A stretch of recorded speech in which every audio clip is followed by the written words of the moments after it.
दुनिया का सबसे बड़ा जालिम बादशाह, खुद को खुदा कहने वाला बादशाह, लेकिन उसकी खुद की बीवी उसको नहीं बल्कि अल्लाह ताला को मानती थी। दोस्तों, आइए जानते हैं कि फिरौन की बीवी ने कैसे उसका जुल्म बर्दाश्त करने के बाद भी फिरौन की पैरवी नहीं की, बल्कि हमेशा अपने हकीकी खालिक अल्लाह ताला की पैरवी करती रही।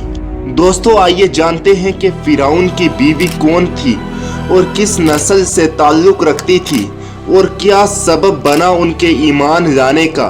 दोस्तों, एक बार फिर से हमारे इस चैनल में आपको बहुत बहुत खुशामदीद। दोस्तों, फिरौन की बीवी जिनका नाम हजरत आसिया रदियल्लाहु अन्हा था, वो मिस्र के बादशाह रैयान बिन वलीद की औलाद में से थी। आपको बता दें कि रैयान बिन वलीद वही बादशाह था जो हजरत यूसुफ अलैहिस्सलाम के ज़माने में मिस्र का बादशाह हुआ करता था और वो हजरत यूसुफ पर ईमान ले आया था।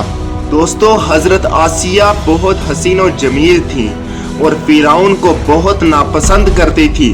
फिरौन उस ज़माने का बादशाह था, इसलिए इसने ज़बरदस्ती हजरत आसिया से निकाह कर लिया था।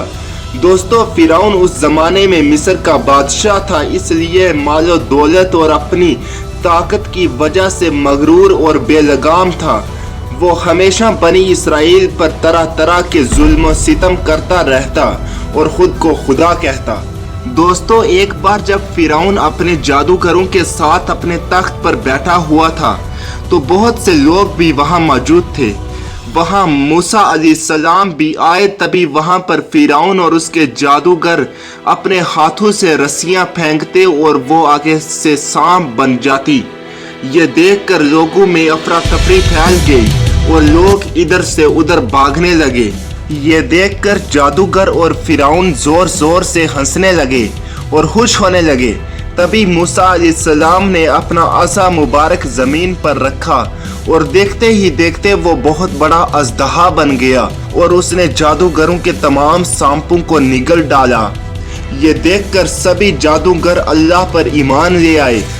जब हजरत आसिया को इस वाक़े का पता चला तो वो भी ये सुनकर अल्लाह ताला के वहदहु ला शरीक होने पर ईमान ले आई। लेकिन उन्हें खौफ था कि अगर मेरे ईमान लाने के बारे में फिरौन को पता चला तो वो मुझ पर बहुत जुल्म सितम करेगा।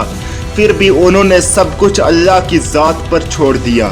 दोस्तों, हजरत आसिया ने जब फिरौन के सामने अपने ईमान का जाहिर किया तो फिरौन बहुत ही हैरान हुआ। पहले तो समझाने लगा कि वो अपने ईमान से फिर जाएं, लेकिन हजरत आसिया का ईमान मजबूत हो चुका था और उन्होंने फिरौन को खुदा मानने से साफ साफ इनकार कर दिया। तब फिरौन ने उस नेक खातून को बहुत अजियतें और तकलीफ़ें देना शुरू कर दी। कभी उनके हाथों और पाँव में कील ठोकता और कभी भारी पत्थर उनके सीने पर रखता। लेकिन इस सब के बावजूद भी हजरत आसिया का ईमान कमज़ोर नहीं बल्कि पहले से भी मजबूत हो चुका था और वो फिरौन से कहने लगी, ऐ जालिम इंसान, अगरचे तू मेरे जिस्म के टुकड़े भी कर दे, लेकिन मेरे दिल में सिर्फ मेरा पाक रब रहता है। तब फिरौन अपने नौकरों से कहने लगा कि एक बहुत बड़ा पहाड़ लेकर आओ। अगर ये अपने ईमान से फिर गई तो इसे छोड़ देना, वरना ये पहाड़ इस पर गिरा देना। फिरौन के नौकर एक बहुत बड़ी चट्टान लेकर आ गए और हजरत आसिया को ज़मीन पर लेटा दिया और फिरौन कहने लगा कि मुझे अपना खुदा मान लो। तब हजरत आसिया ने उस्मान की तरफ देखा।